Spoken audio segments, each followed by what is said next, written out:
बिस्मिल्लाहिर्रहमानिर्रहीम।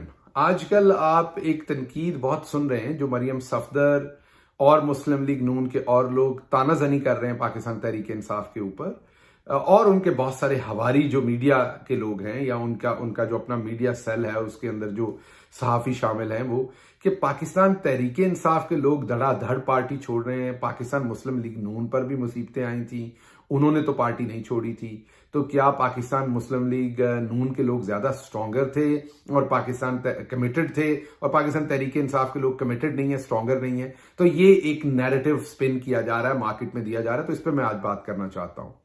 तो मैं इस पे चंद बातें आपके सामने रख देता हूं ताकि आपको ये पता हो कि क्या ये बात कंपेरेबल है या नहीं है। सबसे पहले तो मैं आपको ये बता दूं, मैं जो भी मुशर्रफ साहब ने किया था वो गलत किया था, मैं उसको कभी इंडोर्स नहीं करता। भले नवाज शरीफ पॉलिटिकल अपोनेंट है, लेकिन मार्शल लगाना गलत था, उनको पकड़ना गलत था। तो मैं उसकी कंडेमिनेशन करने के बाद मैं आपको बताता हूं कि तब क्या हुआ था। तब ये हुआ था कि माशाल्लाह लगा आपके वालिद को पकड़ा गया।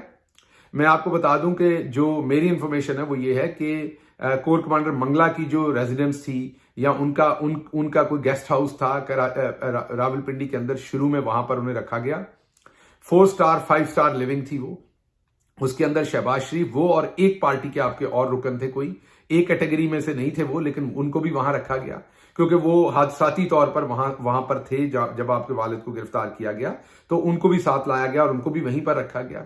ये 4 स्टार 5 स्टार की जो लिविंग थी, जिसमें आपके लाइक स्वीट थे और उनके अंदर आपके वालिद गिरामी और आपके चचा जो है वो वहां रह रहे थे, और जो वहां पर केयर टेकर थे उनसे मेरी कई दफा इस मौजू के ऊपर बातचीत हुई और उन्होंने मुझे सारी स्टोरीज बताई कि वहां पर क्या होता रहा। आपके वालिद गिरामी, अल्लाह उनको जिंदगी दे, वो वहां पर रोते भी रहे उस कैद के दौरान, उस 4 स्टार 5 स्टार लिविंग के अंदर, और 1 महीना के करीब वो रहे थे। और शुरू में फोन की सहूलत नहीं थी, फिर बाद में आपकी फैमिली के साथ वहां से फोन के ऊपर भी बातचीत होती रही उनकी। उसके बाद आपके वालिद ने वॉक करने की ख्वाहिश का इजहार किया तो कमरे के अंदर ही उन्हें ट्रेडमिल प्रोवाइड कर दी गई। किताबों की ऑफर की गई जो उन्होंने ठुकरा दी और उन्होंने कहा कि नहीं, मैंने नहीं पढ़नी। अलबत्ता शहबाज शरीफ साहब ने कोई एक आध किताब ली थी पढ़ने के लिए, आपके वालिद ने नहीं ली थी। तो खाने को पूरी सहूलत थी, जो खाना वो खाना चाहते थे वो उन्हें मुहैया किया जाता था। सो मच सो कि जब वो कराची गए तो जो कपड़े थे वो उन्होंने साथ लेके जाने थे अपने, जो वहां केयर टेकर थे उन्होंने अपना बैग दिया था उन्हें वो कपड़े डाल के लेके जाने के लिए। तो कोई सुतेला उस तरीके का गलत था आपके वालिद को वहां रखना, डिटेन करना, लेकिन ये सलूक था। अब दूसरी तरफ आते हैं आपकी तरफ। आपके एक बहुत बड़े सूरमा हैं जो IMF को भी धमकियां देते हैं, पूरे पाकिस्तान को धमकियां देते हैं। वो सिर्फ लीडर ही नहीं, आपके फैमिली मेंबर हैं, इसहाक डार साहब। उन्होंने ना सिर्फ पार्टी छोड़ी थी, उन्होंने आपके वालिद, आप सब लोगों के ऊपर सबूत दे दिए थे। आप सब लोगों के खिलाफ वो वादा माफ गवाह बन गए थे और ये बताया था कि आप सब मनी लॉन्ड्रर हैं, आप सब ने मनी लॉन्ड्रिंग की है, और वो शख्स जिन्होंने एक्चुअली मनी लॉन्ड्रिंग में सपोर्ट किया था, फैसिलिटेट किया था। तो वो इसहाक डार साहब थे, सबको पता है। जज के सामने उनका ऑफिशियल बयान भी सबके सामने पता है कि उन्होंने एक ऑफिशियल बयान दिया था जज के सामने, जो बाद में सबूत के तौर पर आपके वालिद के खिलाफ पेश किया गया है। लेकिन बाद में फिर आपको पता है जो इस मुल्क में होता है, जब डील्स हो जाती हैं, NRO हो जाते हैं, तो वो सारे केसेस खत्म हो जाते हैं। आपको भी NRO मिला, उसके ऊपर 2 NRO मिले उसके ऊपर आपको, एक पहले मिला और एक फिर दोबारा सुप्रीम कोर्ट में जब वो केस अदेबिया वाला खुला तो आपको सेकंड टाइम उसके ऊपर NRO मिला। तो आपके लोग ना सिर्फ पार्टी छोड़ी, आपके लोग तो वादा माफ गवाह बन गए थे। ये बता दिया था कि आप लोग भी मुजरिम हैं और वो भी हैं। इस बात से भी आगे आते हैं। मैं आपसे पूछता ये हूं कि जब आप लोग पकड़े गए थे तो क्या आप उस वक्त पाकिस्तान में नहीं थी? आप बिल्कुल पाकिस्तान में थी मरियम साहबा। क्या किसी ने आपको उठाने की, किडनैप करने की, पकड़ने की कोशिश की थी? आपकी वालदा पाकिस्तान के अंदर थी, अल्लाह उनको जन्नत में जगह दे, उनके दर्जात बुलंद करे। उनको सिर्फ तब पकड़ा गया था जब उन्होंने वो रैली की थी, तब भी नहीं पकड़ा जाना चाहिए था, लेकिन तब पकड़ा गया था। क्या उनको, आपकी बच्चियों को, आपकी बेटियां थी, अल्लाह उनको लंबी जिंदगी दे, क्या उनको किसी ने पकड़ने की धमकी दी थी? हमजा शहबाज साहब की बीवी, उनके बच्चे यहां पर थे, क्या किसी ने उनको पकड़ने की कोशिश की थी? बल्कि हमजा शहबाज यहां रहे थे पाकिस्तान के अंदर, उनको किसी ने नहीं पकड़ा था। क्या सलमान शहबाज की फैमिली यहां थी, उनको पकड़ने की कोशिश की थी? क्या शहबाज शरीफ साहब की जो बेटियां हैं, हमारी बहनें हैं, वो पाकिस्तान के अंदर थी, क्या उनको किसी ने पकड़ने की, क्या उनके बच्चों को किसी ने पकड़ने की कोशिश की थी? आपकी किसी एक MPA या MNA को, फीमेल को उठा के मुशर्रफ साहब ने अब वफात पा चुके हैं, उन्होंने बहुत सारे गलत काम किए जिनको मैं एंडोर्स नहीं करता, लेकिन यह हकीकत बतानी पड़ेगी कि क्या आपकी पार्टी किसी एक फीमेल एमएनए एमपीए को इस तरीके से ट्रीट किया गया जैसे शीरी मजारी को ट्रीट किया गया, इस तरीके से ट्रीट किया गया जैसे हम यास्मीन राशिद को ट्रीट किया जा रहा है, इस तरीके से ट्रीट किया गया जैसे दूसरी खवातीन को ट्रीट किया जा रहा है? क्या आपके यहां रात के 2 बजे आपके मेंबरान के घर लोग दरवाजे तोड़ के जाते थे और उन्हें उठा लेते थे? क्या उस पूरे टेन्योर में आपके किसी एक एमएनए एमपीए या लीडर का घर मसमार किया गया, घर तोड़ा गया जिस तरीके से अब लोगों के घर तोड़े जा रहे हैं? क्या किसी एक शख्स के उस जमाने में इस तरीके से, जैसे आमिर डोगर का कारोबार सील कर दिया गया है, इस तरीके से कैटेगरी जो आपके वालिद के बिल्कुल करीबी लोग नहीं थे, थोड़े दूर थे, उनके कारोबार इस तरीके से सील किए गए? क्या आपके 20,000 वर्कर पकड़े गए थे तब? क्या आपके लोगों के ऊपर इस तरीके से शेलिंग हुई थी? क्या आपका कोई जिले शाह था जिसे शहीद किया गया था? क्या आपके 25 से 45 लोग थे जिनको शहीद किया गया था? क्या आपके वालिद के ऊपर, अल्लाह ना करे कभी भी हो, मैं उनकी जिंदगी के लिए दुआ गो हूं, लेकिन सवाल पूछ रहा हूं, क्या आपके वालिद के जिस्म में 4 गोलियां लगी थी, उन्हें असैसिनेशन अटेम्प्ट उन पे की गई थी? क्या आपके वालिद के चीफ ऑफ स्टाफ को उठा के नंगा करके मारा गया था और 40 दिन यह कहा गया था कि वो आपके वालिद के खिलाफ बयान दे दे और आपके वालिद के खिलाफ अप्रूवर बन जाए और आपके वालिद को कन्विक्ट करवा दे एक जुर्म में जो उसने किया नहीं, जो उसको पता नहीं उसने किया है, ना उसके चीफ ऑफ स्टाफ ने, ना आपके वालिद ने? क्या आपके वालिद के साथ वो किया गया था जो मेरे साथ किया गया था? सो मरियम बीबी, आप फिल्म में काम नहीं कर रही, ये हकीकी जिंदगी है। आप जुमले जरूर कसें, लेकिन अल्लाह की लाठी बेआवाज है। मैं अभी भी बद्दुआ नहीं दे रहा आपको, अल्लाह ना करे जो हमारे साथ हो रहा है वो किसी के साथ हो, अल्लाह ना करे कि वो आपके साथ भी हो। मेरी ये बिल्कुल दुआ है कि अल्लाह ना करे आपके साथ भी हो, क्योंकि आप बर्दाश्त नहीं कर पाएंगी। हम तो चलें चीख के, बोल के, कोई हमारा पार्टी छोड़ रहा है, कोई कुछ कर रहा है, हम तो किसी ना किसी तरह से बर्दाश्त कर रहे हैं। आप लोगों से ये बर्दाश्त नहीं होना। अगर जो हमारे साथ पिछले 1 साल से हो रहा है मरियम बीबी, आपके साथ वो 5 दिन होता ना, 5 दिन, आप लोगों ने पार्टी छोड़ना दूर की बात, पाकिस्तान छोड़ना दूर की बात, आपने उस वक्त एलन मस्क के पास जाना था कि हमें मरीख पे भेज दो, हमें मार्स पे भेज दो, हमने यहां पे नहीं रहना। आप लोग ये बातें करते हैं। आपके वालिद, इमरान खान तो अभी तक खड़ा है, आपके वालिद तो निकल गए थे, इमरान खान नहीं निकल सकता था? आपको क्या लगता है? एनआरओ लेके इमरान खान भी जा सकते थे, इमरान खान भी कह सकते थे मैं पॉलिटिक्स से रिटायर हो रहा हूं। सारे कर रहे हैं। आपके वालिद नहीं 10 साल के लिए वादा करके यहां से निकल गए थे? पहली दफा 10 साल के लिए उधर वादा किया, दूसरी दफा बकरे का खून डाल के उसमें प्लेटलेट्स करवा के तो आप दूसरी दफा फिर निकल गए। फिर आपने, और आप ख्वाजा आसिफ साहब के बकौल वो जनरल बाजवा ने और एस्टेब्लिशमेंट ने उनको वो एनआरओ दिया था। तो कहने की बात यह है कि अपनी हालत देखिए पहले और फिर कंपैरिजन कीजिए। पाकिस्तान तहरीक इंसाफ में भी फिर हर तरह के लोग होते हैं।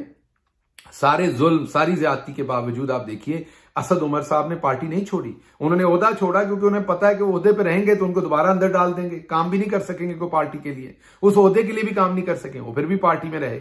हाँ ठीक है, हमारे कुछ लोग, उन पर आप लोगों ने इतना जुल्म कर दिया, प्रेशर डाला, प्रेशर नहीं ले सके, लेकिन फिर आपके सामने मियां महमूद रशीद जैसे शेर हैं जिन्होंने कल बयान दिया कि वो पार्टी नहीं छोड़ रहे।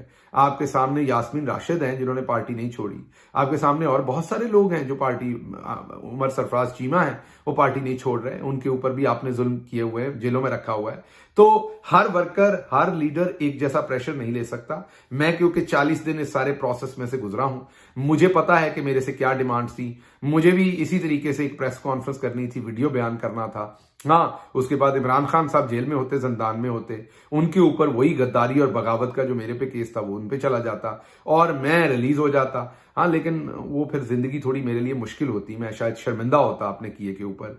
तो प्रेशर लेना पड़ता है। हमने ये सब कुछ देखा है, हमें पता है ये कितना मुश्किल है। आप लोगों को खुदा की कसम नहीं पता मरियम बीबी, आपके जमाने में आपके एमपी एमएनएस के साथ ऐसा नहीं हुआ था और ना कभी हो। आपके जमाने में आपकी खवातीन एमपी एमएनएस के साथ ऐसा नहीं हुआ था। आपके जमाने में आपके लोगों की फैमिलियों के साथ ऐसा नहीं हुआ था। लोगों के बच्चों के साथ ऐसा नहीं हुआ था। स्कूल जाते बच्चों के साथ ऐसा नहीं हुआ था। लोगों को घरों में जो है वो तड़ियां नहीं लगाई जाती थी। आपके वालिद जब गए थे बाहर तो जो ओवरसीज पाकिस्तानी उन्हें कोई मदद कर रहे थे उनको तड़ियां नहीं लगाई जा रही थी। ओवरसीज पाकिस्तानियों को यह नहीं कहा जा रहा था कि आप पाकिस्तान आएंगे तो आपको धर लिया जाएगा, और कुछ को धर भी लिया गया था।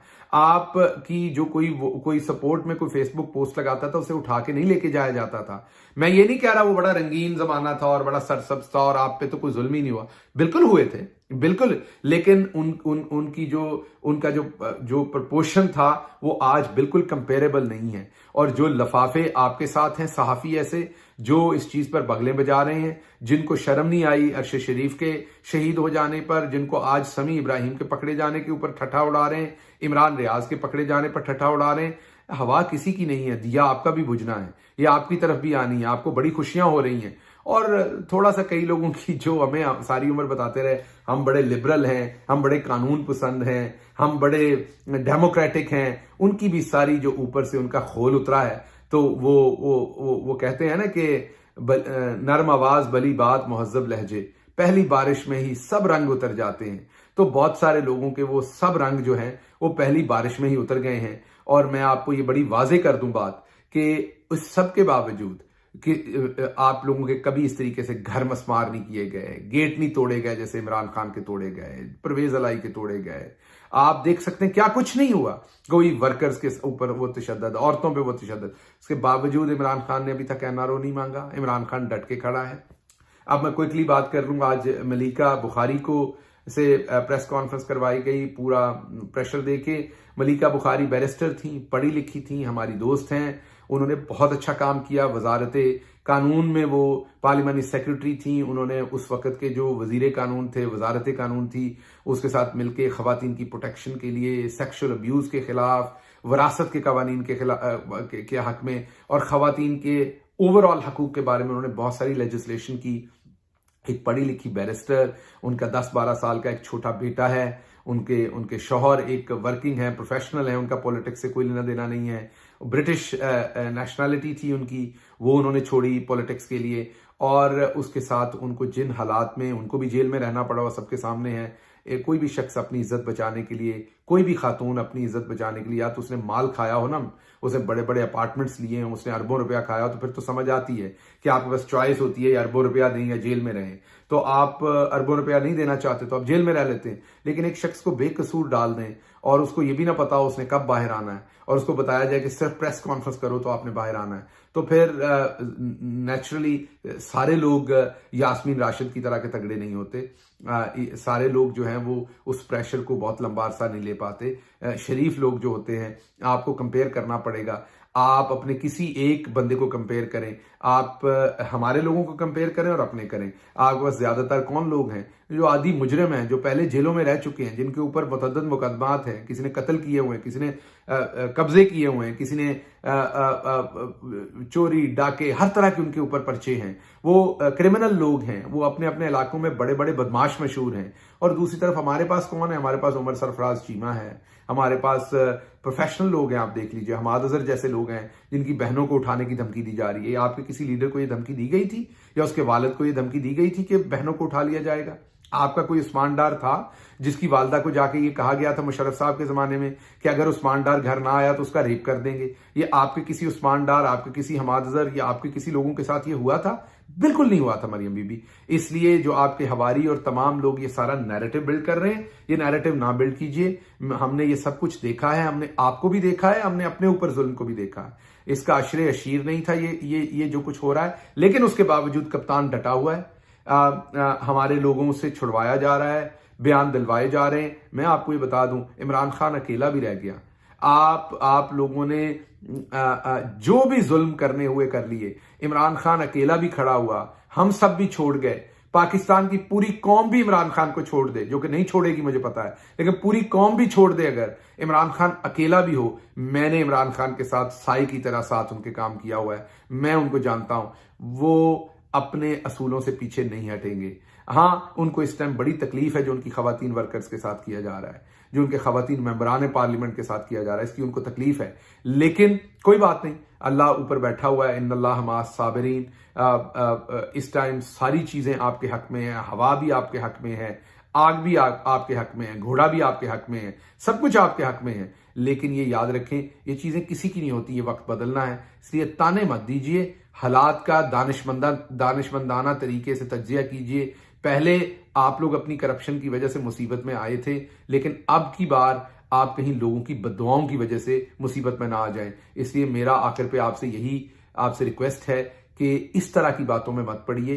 अगर आपको वाकई लगता है कि आप लोग बहुत बड़े इनकलाबी हैं, तो वो हमने पिछले 5 साल में वो भी देख लिया था।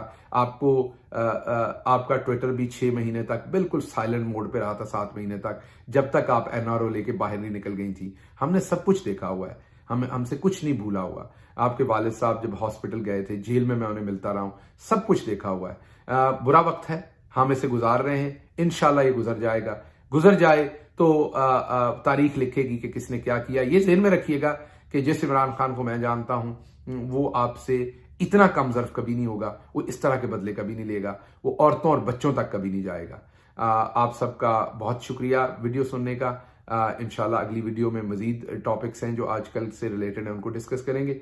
अपना और अपने करीब वालों का ख्याल रखें। अल्लाह पाकिस्तान का हामी और नासिर हो। पाकिस्तान जिंदाबाद।